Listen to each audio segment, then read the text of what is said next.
तो हम लोग पढ़ रहे हैं तरलों के यांत्रिक गुण और उसमें 2 अंक के प्रश्न जो इम्पोर्टेंट हैं। मस्तिष्क की अपेक्षा मानव के पैरों का रक्तचाप अधिक होता है, क्यों? पैरों के ऊपर रक्त स्तंभ की ऊंचाई मस्तिष्क के ऊपर रक्त स्तंभ की ऊंचाई से अधिक होती है ना। मतलब यदि जमीन से हम यहाँ तक देखें, ठीक, हमारा हृदय यहाँ से है ना, तो यहाँ से पंप होता है, तो ये ज़्यादा ऊंचा कहलाया कि ये ज़्यादा ऊंचा कहलाया, है ना। जिसको गहरा बोल रहे हैं वो भी क्या कहलाया, ऊंचा कहलाया। तो ऊंचाई के साथ दाब बढ़ता है, तो यहाँ का दाब क्या होता है, पैरों का दाब अधिक होता है। कभी कभी देखते हो आदमी बैठा रहता है तो पैरों में सूजन आ जाता है, फूल जाता है, क्योंकि वहाँ दाब कम अधिक हो जाता है, तो वहीं पर खून इकट्ठा हो जाता है। ठीक है, तो क्लियर हो गया ये। दूसरा है किसी द्रव का पृष्ठ तनाव पृष्ठ के क्षेत्रफल निर्भर क्यों नहीं करता है। इसको देख लेते हैं। द्रव के इकाई क्षेत्रफल में अणुओं की संख्या या अंतराफलक में अणुओं के बीच की दूरी समान रहती है। तो यहाँ पर देखना कि जैसे मान लो द्रव है और द्रव की ऊपर की क्या है, सतह है, तो जो सतह होती है उस सतह में अणुओं की संख्या क्या रहेगी, एक समान रहेगी, ना कम होती है ना ज़्यादा होती है। इसलिए पृष्ठ तनाव क्षेत्रफल पर निर्भर नहीं करता, क्योंकि वो काम करता है ससंजक बल के आधार पर। ससंजक बल समान अणुओं के बीच लगता है। तो यहाँ पर यही लिख देना है कि द्रव के इकाई क्षेत्रफल में अणुओं की संख्या जो होती है उनके बीच की दूरी कैसी होती है, समान होती है। बहते हुए द्रव में कौन कौन सी ऊर्जा होती है, तो जो हम लोग बर्नौली का प्रमेय पढ़े हैं ना, वो बहते हुए द्रव के लिए है। तो उसके अंदर कौन सी ऊर्जा होती है, गतिज ऊर्जा, स्थितिज ऊर्जा और दाब ऊर्जा। ठीक है, अगला हमारा प्रश्न है वायुमंडलीय दाब 760 मिलीमीटर पारा है। यदि पारा लिख दे या HG भी लिख देते हैं तो इस कथन से क्या तात्पर्य है। तो देखो इसका सूत्र निकाल देना। ये दाब आए तो दाब का सूत्र क्या होता है, P बराबर DGH। D का मतलब घनत्व, G का मतलब त्वरण और H का मतलब क्या है, ऊंचाई। तो यहाँ D की जगह में 13.6 गुणे 10 की घात 3 लिखा हूँ। ये पारा का घनत्व होता है ना। तो यहाँ पर आपको समझ में आ रहा होगा कि जैसे सूत्र है उसके हिसाब से हमको क्या रख देना है, मान। ये किसका घनत्व हो गया, पारा का। पानी का घनत्व केवल 10 की घात 3 होता है और पारा का घनत्व में 13.6 और जुड़ जाता है। ठीक है, इसके बाद यहाँ G का मान कितना हो गया, ये 10, और H का मान ऊंचाई कितना दिया है, 760 मिलीमीटर दिया है। तो मैं 760 भी लिखा हूँ और ये 10 की घात 3 लिखा हूँ। यदि मैं 1 मिलीमीटर को मीटर में बदलूं तो इसका मान होता है 10 की घात -3 मीटर। तो जब भी हम कैलकुलेशन करते हैं ना, उसमें हम SI मात्रक लिखते हैं, तो 760 मिलीमीटर को हम क्या लिख सकते हैं, 760 गुणे 10 की घात -3 मीटर। तो इस तरह सब का मान रख दिए, D का मान, G का मान, H का मान। तो यहाँ पर जो हमारा मान आएगा हल करेंगे तो ये हो जाएगा 1.013 गुणे 10 की घात 5 पास्कल। और यदि आपको ये याद ना हो तो सीधे ये 10 की घात 5 पास्कल ही हो गया। यदि आपसे पूछे कि 760 मिलीमीटर HG बराबर कितना होता है, कितना पास्कल है, तो ये कितना होता है, 10 की घात 5 पास्कल। और वैसे भी इसमें एक तो लिखा है, एक में किसी का गुणा करोगे तो यही आ जाएगा। तो चाहे एक लिखो या ना लिखो, जरूरी नहीं रहता है। अब आगे देखते हैं, श्यानता गुणांक को परिभाषित करिए। तो आपको ये सूत्र याद रखना है श्यानता गुणांक का, इसके हिसाब से परिभाषा देना है। अपरूपण प्रतिबल और अपरूपण विकृति की दर के अनुपात को हम क्या बोलते हैं, श्यानता गुणांक। ठीक है, तो इसका सूत्र याद रखना पड़ेगा। और श्यानता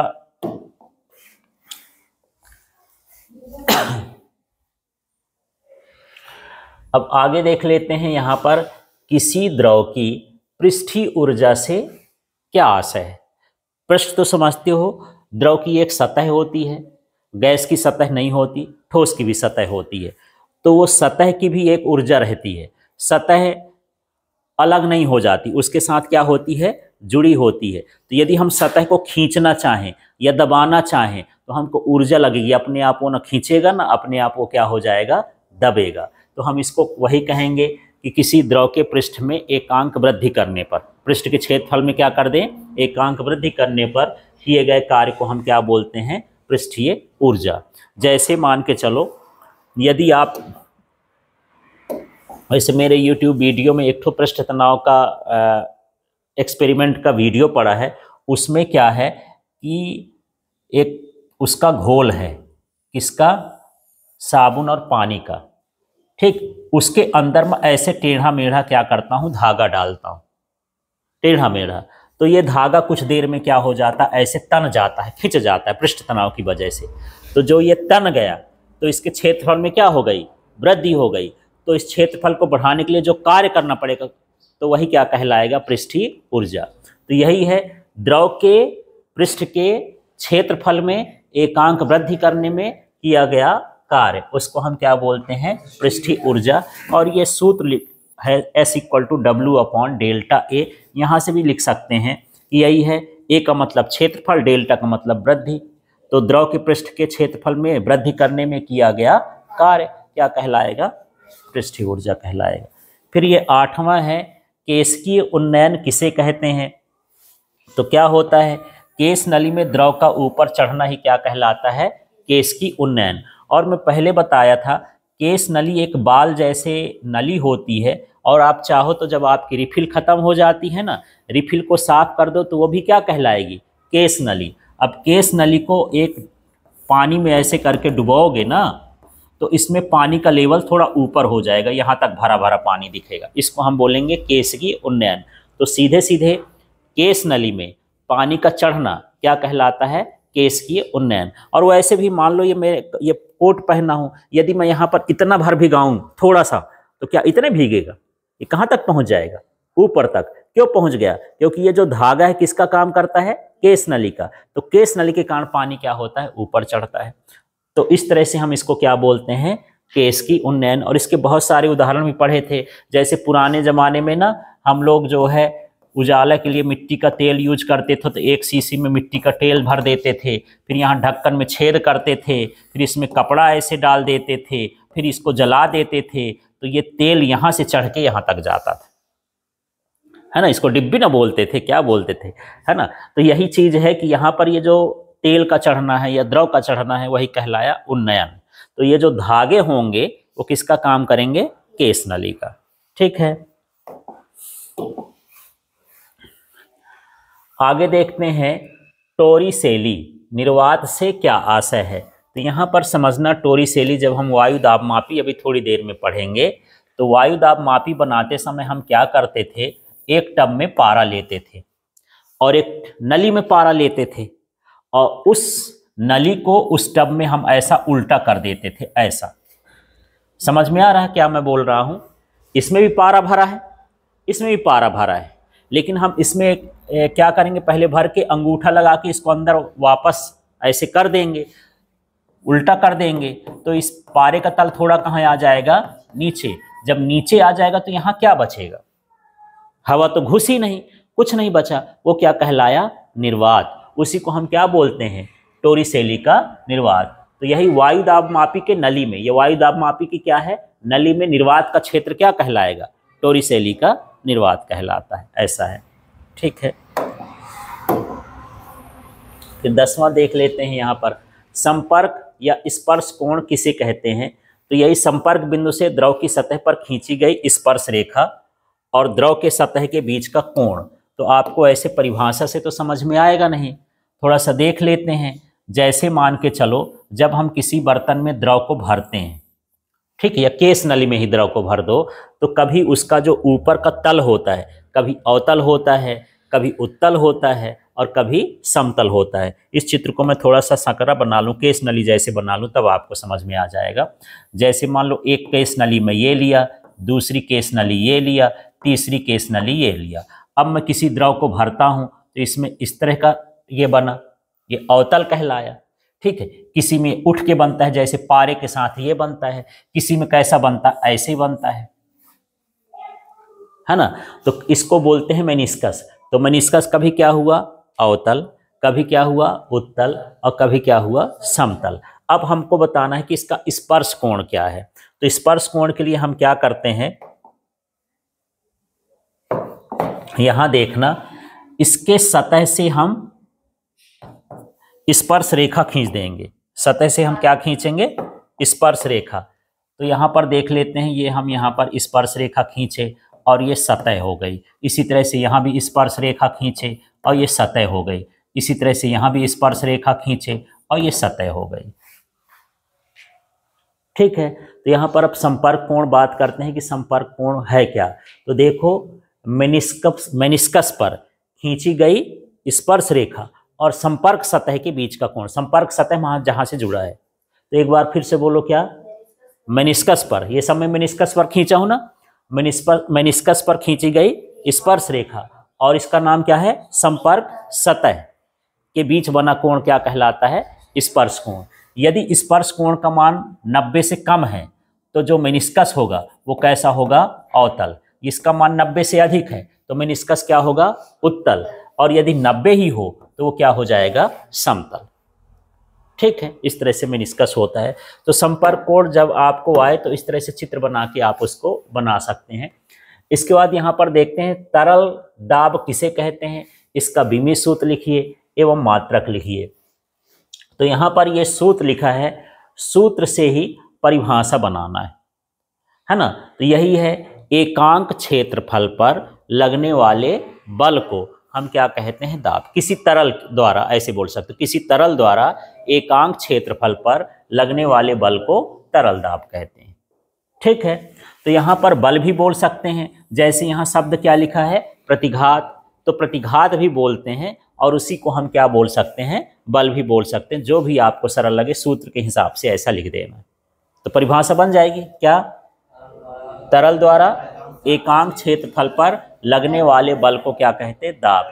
अब इसमें हमसे ये भी पूछा है कि इसका विमी सूत्र क्या है, मात्रक क्या है। तो यहाँ पर विमी सूत्र मात्रक भी आप लिख सकते हो इसी के हिसाब से।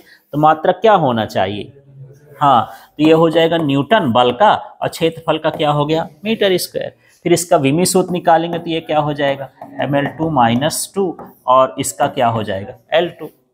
ठीक है, यहाँ से ये कैंसिल हो गया तो क्या बचा? ml-1 t-2। तो इसका क्या हो जाएगा? विमी सूत्र। और दाब कैसी राशि होती है? अदिश राशि होती है। ऐसे करके छोटे छोटे भी पूछ देता है। अब देखो, पास्कल का नियम लिखिए। तो पास्कल का नियम सीधा सीधा है, यदि हम किसी द्रव में या किसी बंद पात्र में किसी तरल को भर दें, जैसे इसके भीतर हम गैस भर दें या पानी भर दें, तो समान रूप से सभी भागों में बराबर दाब लगता है। तो यही है कि बंद पात्र में किसी तरल द्वारा प्रत्येक बिंदु पर लगने वाला दाब कैसा होता है? समान होता है। जैसे अब हम ट्यूब में हवा भरते हैं, तो यदि ट्यूब भी बराबर है, बढ़िया मोटाई का है ना, और उसमें हवा भरोगे तो एक ही जगह फूलेगा क्या? हर जगह कैसा फूलता है? बराबर फूलता है। क्यों फूलता है? क्योंकि हर जगह कैसा दाब लगता है? बराबर। यदि कम ज्यादा लगेगा तो जहां ज्यादा लगेगा तो ज्यादा फूलेगा, जहां कम लगेगा तो कम फूलेगा। ठीक है, जैसे हम गुब्बारा फुलाते हैं तो गुब्बारा मान लो ऐसा फूलता है, ऐसा फूल गया, तो इसको भी बराबर फूलना चाहिए। तो इसलिए नहीं फूलता है क्योंकि इसकी यहाँ कर की जो रबर की मोटाई होती है क्या होती है? ज्यादा, और यहाँ की क्या होती है? कम। यदि एक जैसे मोटाई करो तो बिल्कुल गोल जैसे बनेगा। ठीक है, तो इसी तरह से है, यदि हम किसी बंद पात्र में किसी तरल को रखें तो प्रत्येक बिंदु पर दाब कैसा लगता है? हाँ, तो यही है, किसी बंद पात्र के किसी भाग में लगाया गया दाब सभी दिशाओं में समान रूप से संचरित होता है। याद हुआ? ये इंपॉर्टेंट है। क्या? किसी बंद पात्र में, हाँ, किसी भाग पर लगाया गया दाब सभी दिशाओं में समान रूप से संचरित होता है। यदि हम दाब यहाँ लगाएंगे तो समान रूप से सभी भागों में क्या लगेगा? इसमें संचरित होगा। यही क्या कहलाता है? पास्कल का नियम। तो यही, किसी बंद पात्र में भरे तरल पर किसी भाग में बाह्य दाब आरोपित किया जाए तो वह समान रूप से सभी दिशाओं में संचरित होता है। ठीक है, आगे के हिस्से में आ जाते हैं। ये किसी द्रव के दाब ऊर्जा किसे कहते हैं? तो यही है, द्रव के दाब के विरुद्ध किए गए कार्य को क्या कहेंगे? द्रव की दाब ऊर्जा। ठीक है, जैसे मान लो एक काम करते हैं, बाल्टी है, खाली होगी, है ना, तो हल्का लगेगा, और जब उसमें पानी भर दो तो क्या लगेगा? भारी लगेगा। इसका मतलब ये है कि उसमें क्या उत्पन्न हो गया? दाब। अब यदि मैं उसको ऊपर उठाऊंगा तो मुझे कार्य करना पड़ेगा, वही कार्य क्या कहलाएगा? दाब ऊर्जा। तो तरल के दाब के विरुद्ध किया गया कार्य क्या कहलाएगा? दाब ऊर्जा कहलाएगा। ठीक है, अब आप क्या करते हो? साइकिल चलाते हो, तो आपको हवा लगती है, तो हवा क्या लगा रही है? दाब। अब उसके विरुद्ध आप चले जा रहे हो कि हवा मान लो इधर से आ रही है और साइकिल आप आगे लेते जा रहे हो, तो जो कार्य कर रहे हो वो क्या कहलाएगी? तरल की दाब ऊर्जा। ठीक है, तो यहाँ पर सीधा है, द्रव के दाब के विरुद्ध किए गए कार्य को द्रव की क्या बोलेंगे? दाब ऊर्जा।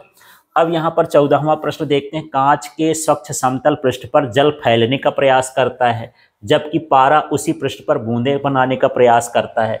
तो इसको समझना, पहले प्रश्न को समझते हैं क्या है।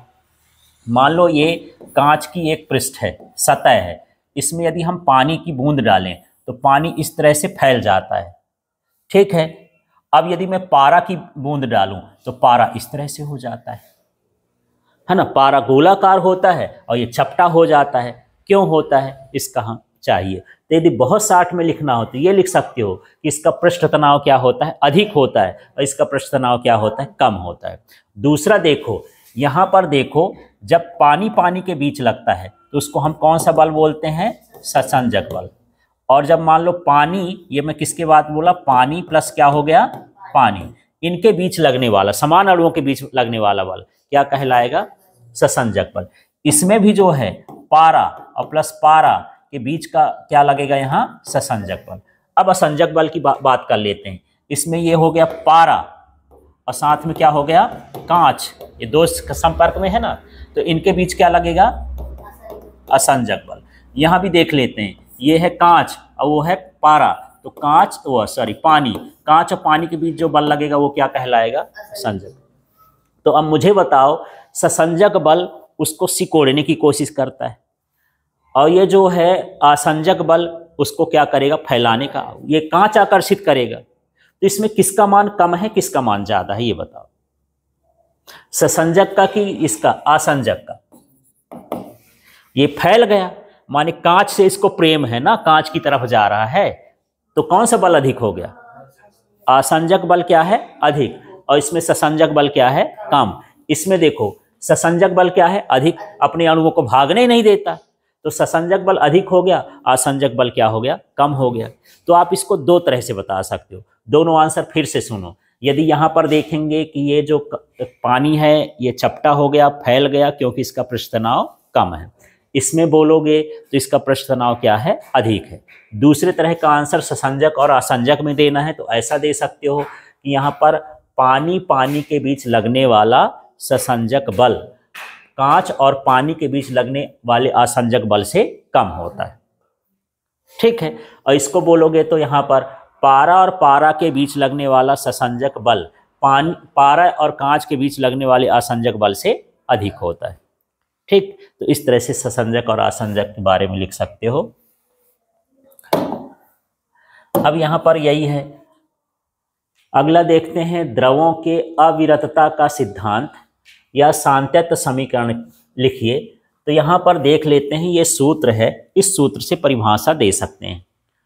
कोई हमारे पास नली है, उसका परिच्छेद असमान है, माने ऐसा ऐसा, कहीं भी इस तरह से ऐसा ऐसा, ठीक है, ऐसा ऐसा, ये मैं लिख लिया A1, यहाँ लिख लिया A2, ये लिख लिया A3। ये कोई नली है असमान परिच्छेद की, माने ये कहीं पर संकरी है और कहीं पर चौड़ी है, जिसको हम क्या बोलेंगे? असमान परिच्छेद।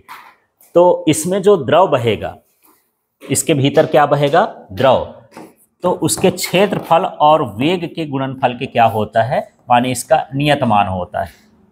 फिर से देखो, यहाँ पर फिर से देख लेते हैं। यदि कोई द्रव असमान परिच्छेद की नली में बहता है तो प्रत्येक बिंदु पर परिच्छेद के क्षेत्रफल और वेग का गुणनफल क्या होता है? नियत होता है। यदि मैं इसको कहूँ तो A2 V2 का मान भी क्या रहेगा? नियत। यहाँ भी क्या हो जाएगा? A3 V3 का मान भी क्या रहेगा? नियत। तो चलो यार थोड़ा सा बोल के देखो क्या कहलाया। पहले क्या?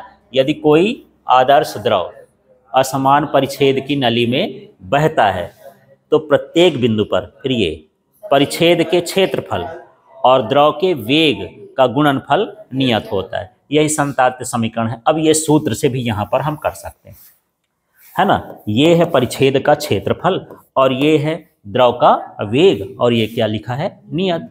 तो यही चीज़ लिखना है कि जब कोई द्रव असमान परिच्छेद की नली में बहता है तो प्रत्येक बिंदु पर परिच्छेद के क्षेत्रफल और वेग का गुणनफल क्या होता है,